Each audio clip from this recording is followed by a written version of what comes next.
BBA, BCA, BCom computer కోర్సులో 100% placement లభించే ఏకైక డిగ్రీ కాలేజ్ కూకట్పల్లిలోని ఐక్రియేట్ డిగ్రీ కాలేజ్. గత కొంతకాలంగా తన వ్యాఖ్యలతో వివాదాల్లో ఉన్న వైఎస్ఆర్సీపీ అధికార ప్రతినిధి నాగార్జున యాదవ్ ను పోలీసులు అరెస్టు చేశారు.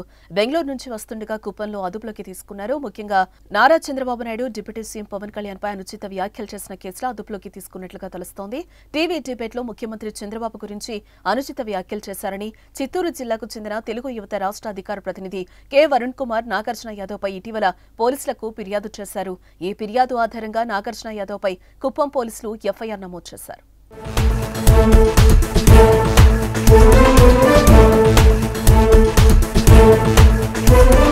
అయితే దీనిపై నాగార్జున యాదవ్ హైకోర్టును ఆశ్రయించడం జరిగింది. ఈ కేసును కొట్టివేయాలని పిటిషన్ దాఖలు చేశారు. పోలీసులు నమోదు చేసిన సెక్షన్లన్నీ 7 ఏళ్లలోపు జైలు శిక్షకు వీలున్నవేనని పిటిషనర్ తరపు లాయర్ దుష్యంత్ రెడ్డి వాదనలు వినిపించారు. 41A నోటీసులు ఇచ్చి వివరణ తీసుకోవాలి తప్ప అరెస్టు చేయడానికి వీల్లేదని వాదించారు.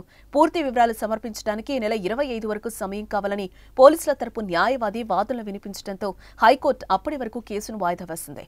అయితే ఇప్పుడు నాగార్జున యాదవ్ ను కుప్పం పోలీసులు అరెస్టు చేయడం ఉత్కంఠ రేపుతోంది. కోర్టులో ఉన్న కేసులో అరెస్టు చేశారా లేదా కొత్త కేసు ఏమైనా నమోదైందా అన్నది క్లారిటీ రావాల్సి ఉంది.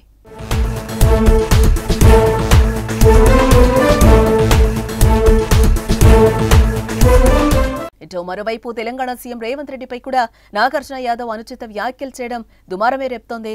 అతడిపై తెలంగాణలో కూడా కాంగ్రెస్ నేతలు ఈ నెల 12వ తేదీన పోలీసులకు ఫిర్యాదు చేశారు. కార్వాన్ సెగ్మెంట్ కాంగ్రెస్ ఏ బ్లాక్ అధ్యక్షుడు కురాకుల కృష్ణ ఆధ్వర్యంలో లంగర్ హౌస్, కుల్సుంపురా, టప్చాబుత్రా పోలీస్ స్టేషన్లలో ఫిర్యాదులు చేశారు. నాగార్జున యాదవ్ పై కేసు నమోదు చేసి కఠిన చర్యలు తీసుకోవాలని డిమాండ్ చేశారు.